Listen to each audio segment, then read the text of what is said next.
Dear +2 good morning. आज हम बात करेंगे आपके चैप्टर नियोजित विकास की राजनीति में एक और टॉपिक के बारे में, अकाल और पंचवर्षीय योजना का स्थगन। आप इसके बारे में पहले ही डिटेल में पढ़ चुके हो, लेकिन हम इसको थोड़ा सा रिवाइज करेंगे। योजना, सबसे पहले हम जानेंगे योजना क्या है। What is planning? योजना या नियोजन एक ऐसी प्रक्रिया है जिसके माध्यम से देश में उपलब्ध भौतिक संसाधनों और पूंजी का पूर्व अनुमान लगाकर सामाजिक और आर्थिक विकास के लिए लक्ष्य निर्धारित किए जाते हैं। योजनाबद्ध ढंग से संसाधनों व पूंजी का प्रयोग करके निर्धारित समय में आर्थिक व सामाजिक विकास के लक्ष्य की प्राप्ति की जाती है। दूसरी बात आती है कि what is a 5 year plan? पंचवर्षीय योजना क्या है बच्चों? जैसे आपको पता है कि हमारे यहाँ जब चुनाव होते हैं और सरकार चुनी जाती है तो 5 वर्ष के लिए चुनी जाती है। तो इसीलिए पंचवर्षीय योजना भी एक ऐसी योजना का निर्माण करना है जो आने वाले 5 सालों के लिए तैयार की जाती है और प्राथमिकता के आधार पर ऐसे लक्ष्य निर्धारित किए जाते हैं जिनको इन 5 वर्षों के निर्धारित समय के अंदर ही प्राप्त कर लिया जाए। नेक्स्ट आप बात कर लेते हैं first 5 year plan. First 5 year plan में प्रथम पंचवर्षीय योजना का जो की गई थी बच्चों, वो 1 अप्रैल 1951 से 1956 1951 टू 1956 थी। 15 मार्च 1950 को योजना आयोग का गठन किया गया। इसमें जो प्राथमिकता दी गई वो कृषि को दी गई थी और यह हेरोड डोमर मॉडल पर आधारित थी। इसमें विकास का लक्ष्य 2.1 रखा गया था और हमने प्राप्त किया था 3.6। तो बच्चों ये एक सफल योजना थी। इसमें भाखड़ा नंगल परियोजना, ब्यास नदी परियोजना और दामोदर घाटी परियोजनाओं की आधारशिला रखी गई। सेकेंड 5 ईयर प्लान, द्वितीय पंचवर्षीय योजना जो थी वो 1956 से 1961 तक थी और यह महालनोबिस मॉडल पर आधारित थे। और इसका जो मेन उद्देश्य था बच्चों वो था समाजवादी समाज की स्थापना करना। और जो इसमें हमने प्रेफरेंस दिया था, जो प्रायोरिटी थी हमारी, वो थी भारी उद्योगों तथा खनिजों का संरक्षण करना। अब इसमें जो हमने डेवलपमेंट रेट रखा था, विकास दर थी, उसका लक्ष्य था हमारा 4.5 और हमने जो प्राप्त किया वो था 4.2। थोड़ा सा हम लक्ष्य से चूक गए थे। इस्पात उद्योग संयंत्रों की स्थापना की गई, स्टील प्लांट जो है वो एस्टेब्लिश किए गए। वो था एक दुर्गापुर, दूसरा भिलाई और तीसरा राउरकेला। दुर्गापुर पश्चिमी बंगाल, भिलाई छत्तीसगढ़ और राउरकेला उड़ीसा। इसके बाद बात आती है थर्ड 5 ईयर प्लान की। तीसरी जो पंचवर्षीय योजना थी बच्चों वो 1961 से 1966, 1961 से 1966। और इसमें जो हमारा मेन ऑब्जेक्टिव था वो था अर्थव्यवस्था को आत्मनिर्भर बनाना, ठीक है, सेल्फ डिपेंडेंट इकोनॉमी को डेवलप करना। और इसमें जो हमने प्रायोरिटी दी थी वो दोनों क्षेत्रों को दी थी, कृषि को भी और उद्योग को भी, एग्रीकल्चर एंड इंडस्ट्री। और हमारा लक्ष्य था 5.6, जो डेवलपमेंट रेट के लिए हमने ऑब्जेक्टिव रखा था वो 5.6 था और हमने प्राप्त किया 2.8, जो बहुत ही कम था और असफल योजना ये मानी गई। और इसके असफल होने के पीछे बहुत से कारण थे बच्चों, इसी के बारे में हम आज डिटेल में बात करेंगे। तो 1962 का भारत और चीन का युद्ध इसके लिए एक रीज़न माना जाता है कि भारत को 2 युद्धों का सामना करना पड़ा, एक 1962 का भारत चीन युद्ध और 1965 का भारत पाकिस्तान युद्ध। इसके बाद बच्चों 1966 से 1969 तक योजना अवकाश किया गया, प्लानिंग हॉलिडे माना गया इस पीरियड को। और ये आपको पेपर में आता है, एग्जामिनेशन में पूछा जाता है योजना अवकाश कब था या योजना अवकाश क्या है। 1966 से 69 का समय था जिस समय प्लानिंग एक वर्ष के लिए की गई थी और पंचवर्षीय योजना को रोका गया था। क्यों? इसके पीछे क्या कारण था? भारत का 2 युद्धों से सामना, सूखे के कारण अकाल की स्थिति और रिसोर्सेज में कमी आ जाना, संसाधनों में कमी आना। और इसमें एक जो अच्छी बात हुई थी वो क्या थी कि हरित क्रांति जो थी वो यहाँ से शुरू हुई थी।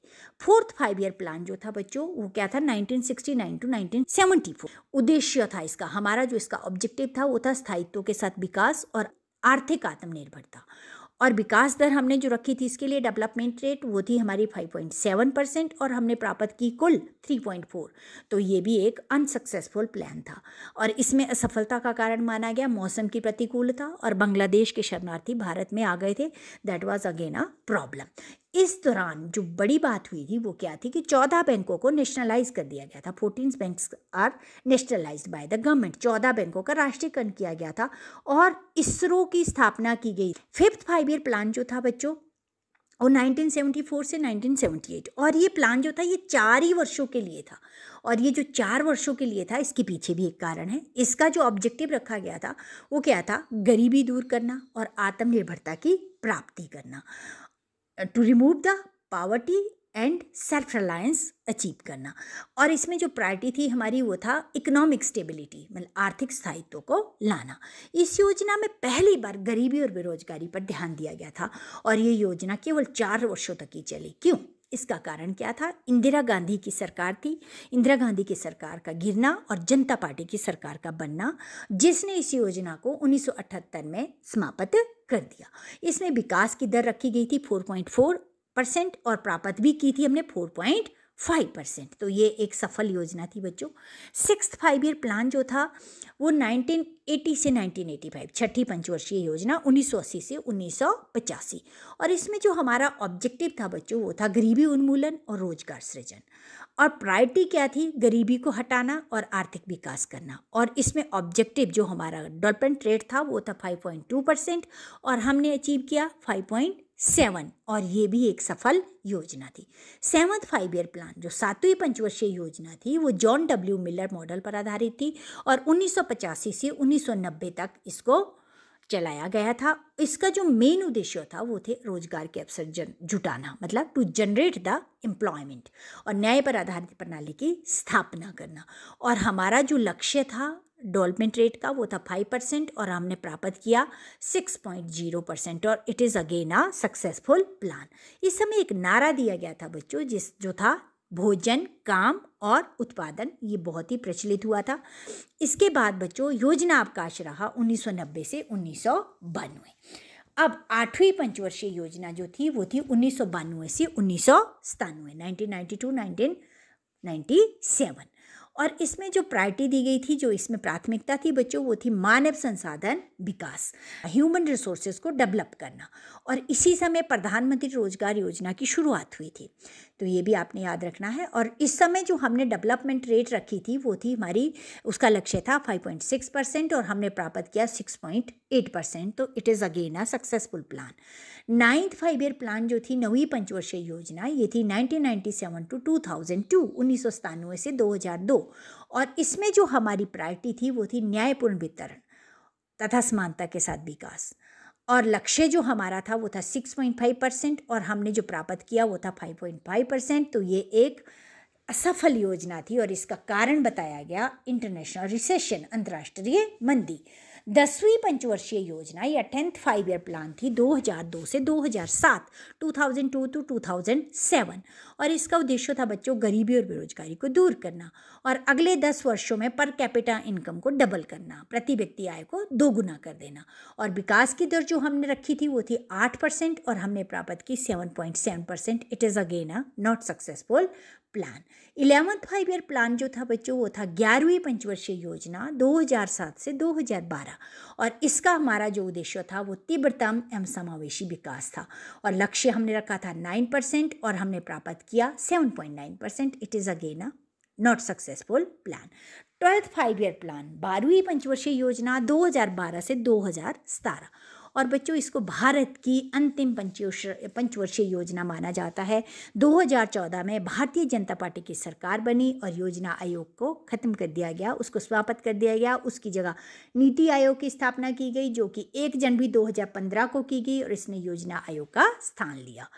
चलिए अब हम बात करते हैं अपने टॉपिक की, कि हमारे टॉपिक में बोला गया है कि अकाल और पंचवर्षीय योजनाओं का स्थगन, इसके क्या कारण थे और क्यों किया गया। 15 अगस्त 1947 को जब भारत आज़ाद हुआ तो 15 मार्च 1950 को योजना आयोग का गठन किया गया, जिसका कार्य भारत के सर्वांगीण विकास के लिए नियोजन करना था, प्लानिंग करना था। दूसरी पंचवर्षीय योजना और तीसरी पंचवर्षीय योजना जो थी बच्चों, उसके अंतर्गत कृषि को अधिक प्रेफरेंस नहीं दिया गया, प्रमुखता नहीं दी गई। और इसके कारण क्या हुआ कि 1961 से 1966 का जो काल था उसमें देश में कृषि की स्थिति अच्छी नहीं रही, जबकि देश क्या था, एक कृषि प्रधान देश था। इस काल में भारत की जनसंख्या में भी काफ़ी वृद्धि हुई। भारत को इस काल में 2 युद्धों का सामना करना पड़ा, 1962 में भारत चीन युद्ध और 1965 में भारत पाक युद्ध, जिसके कारण देश में औद्योगिक मंदी, मूल्य वृद्धि हुई, अनएम्प्लॉयमेंट जैसी जो प्रॉब्लम्स थी वो अराइज हो गई, वो समस्याएं पैदा हो गई। 1965 से 1967 तक देश के अनेक भागों में सूखा पड़ गया था, बारिश नहीं हो रही थी और इस सूखे के कारण भारत की अर्थव्यवस्था कमज़ोर हो गई थी। बिहार, उड़ीसा, बंगाल, मध्य प्रदेश, ये सबसे ज़्यादा अकाल से प्रभावित राज्य थे। अब बिहार की जो स्थिति थी वो इन सब में सबसे दयनीय थी। बिहार के अनेकों जिलों की स्थिति तो इतनी खराब थी कि फिर वहाँ पैदा होने वाले कुल उत्पादन का आधा भी इन जिलों में नहीं हुआ था, और 5 जिलों में तो महज 1/3 खाद्यान्न पैदा हुआ था। लोग इतने मजबूर हो गए थे कि वो पेड़ों की जड़ों को उबाल करके खाने लगे थे। इस समय सरकार ने बच्चों एक नीति बनाई थी, जिस नीति का नाम था जोनल पॉलिसी, इलाकाबंदी की नीति। और इसका मतलब था कि एक राज्यों से दूसरे राज्यों में आप फूड प्रोडक्ट जो है वो नहीं ले जा सकते। तो उस समय सरकार ने राज्यों को जोन में जो बांट रखा था, जिसके कारण एक राज्यों से दूसरे राज्यों में खाद्यान्न का व्यापार हो ही नहीं सकता था। और इस वजह से क्या हुआ कि लोगों को बहुत समस्या का सामना करना पड़ा।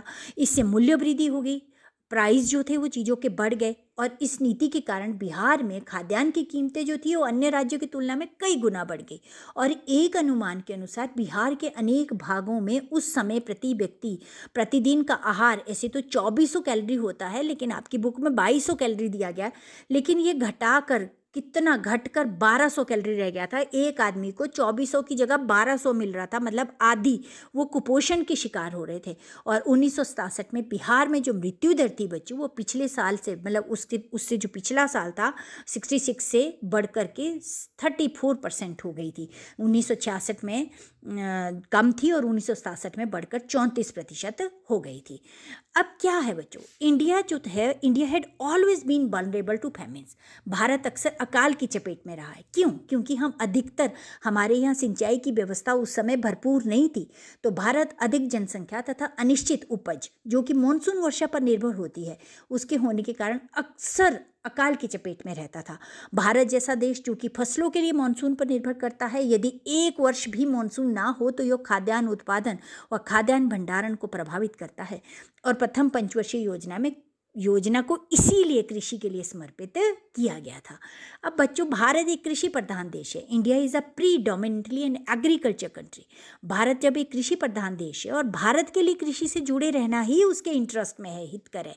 भारतीय किसान पर ध्यान केंद्रित करना हमारी प्राथमिकता होनी चाहिए, क्योंकि भारत का किसान विकास जो है वो किसान के विकास पर निर्भर करता है। पंडित जवाहरलाल नेहरू ने कहा था कि कृषि में संकट औद्योगिक संकट से ही अंतर संबंधित है, दोनों को अलग नहीं किया जा सकता। और ये जरूरी है कि दोनों में जो अनुपातहीनता है, जो रेशो है, उसको कम करने का उपाय किया जाए।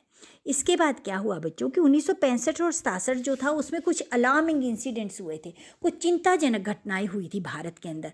जैसे हम पहले ही बात कर चुके हैं कि भारत पाक का युद्ध हुआ, और 1962 में भारत और चीन का युद्ध हो गया था। 1965 में फिर पाकिस्तान के साथ युद्ध हुआ। इससे भारत की जो अर्थव्यवस्था थी वो कमज़ोर हो गई, उसमें मंदी आई। जो धीरे धीरे भारत आगे बढ़ने की कोशिश कर रहा था, तरक्की करने की कोशिश कर रहा था, वो कम हुई। अब 1967 में भारत में राजनीतिक उथल पुथल भी हो गई, थोड़ा सा पॉलिटिकल टर्मोइल हुआ, और भारतीय राष्ट्रीय कांग्रेस जो थी, उसकी जो साख थी वो गिरने लगी। वो कई राज्यों में चुनाव हार गई, और लोकसभा में भी वो बहुत कम मतों से सरकार बना पाई। अब suspension of 5 year plan bye the government. अब गवर्नमेंट ने क्या किया कि जो प्लान बनाया था, जो पंचवर्षीय योजना थी, उसी को स्थगित कर दिया। अब सरकार को पंचवर्षीय योजना को स्थगित करना पड़ा, इसे योजना अवकाश कहा जाता है। जब पंचवर्षीय योजना को स्थगित कर दिया गया तो उसे हम योजना अवकाश का नाम देते हैं। और इस दौरान 3 वर्षों तक वार्षिक योजना लागू की गई, हर साल की अलग अलग योजना बनाई गई। अकाल के कारण नई कृषि नीति का उदय हुआ। नई कृषि नीति के उद्देश्य क्या रहे? एक नई सिंचाई नीति बनाना, मृदा सर्वेक्षण की नीति बनाना, मिट्टी की जांच की जाए, उत्पादन में वृद्धि के लिए उन्नत किस्म के बीज, उन्नत उर्वरक, उन्नत उपकरणों का प्रयोग किया जाए, और योजना का पुनर्मूल्यांकन करना, प्राथमिकता के आधार पर स्रोतों का वितरण करना। और इसके बाद बात आती है कि हमारे यहाँ लंबी अवधि के लिए कृषि उत्पादन संकट आ गया। लंबे समय तक कृषि उत्पादन संकट से उबरने के लिए राज्य और केंद्र सरकार दोनों को मिलकर के प्रयत्न करने थे और एक अच्छा डिसीजन लेना था। विकास को गति प्रदान करने के लिए राज्य और केंद्र सरकार के संयुक्त प्रयास जो थे वो ज़रूरी थे। और प्रथम पंचवर्षीय योजना में कृषि को इसीलिए बच्चों प्राथमिकता दी गई थी, किंतु भयंकर अकाल के कारण 1965 और 66 में योजना प्रभावित हुई और भारत की जो मामूली बेसिक नीड होती है खाद्य उत्पादन की, उसको भी सरकार पूरा ना कर सकी। Establishment of food corporation of India, ये एक अच्छी चीज़ हुई थी कि भारतीय खाद्य निगम की स्थापना की गई थी। 1965 में एक बड़ी उपलब्धि भारतीय खाद्य निगम की स्थापना हुई। देश में भीषण अन्न संकट, विशेष रूप से गेहूं के अभाव के कारण इस निकाय की स्थापना की गई। इसका मुख्य कार्य किसानों को समर्थन मूल्य प्रदान करना, अनाज को वैज्ञानिक तरीके से भंडारण करना, अधिक अन्न वाले क्षेत्र से कमी वाले क्षेत्र में सार्वजनिक वितरण प्रणाली डीपीएस द्वारा अन्य राज्यों में उपलब्ध करवाना, और vital instrument of food policy, खाद्य नीति के दो महत्वपूर्ण उपकरण जो है वो हमारे लिए सही रहे। क्या थे? उत्पादकों को प्रोत्साहन देना और भूमि का उचित बुद्धिमत्तापूर्ण उपयोग करना। इसके द्वारा आज भारत जो खाद्यान्न के क्षेत्र में आत्मनिर्भर बन सका है। आज खाद्य सुरक्षा राष्ट्रीय स्तर पर संभव हो सकी है। और इसके बाद एक और अपॉइंट किया गया कमीशन, वो था commission for agriculture cost and prices, कृषि लागत और मूल्य आयोग। कृषि लागत और मूल्य आयोग का नाम पहले कृषि मूल्य आयोग था। यह भारत सरकार की एक विकेंद्रीकृत एजेंसी है बच्चों, और इसका काम आधुनिक तकनीक को अपनाने के लिए किसानों को प्रोत्साहन करना, न्यूनतम समर्थन मूल्यों की सिफारिश करना है। उम्मीद करती हूँ बच्चों कि आपको ये समझ में आया होगा। Thank you very much.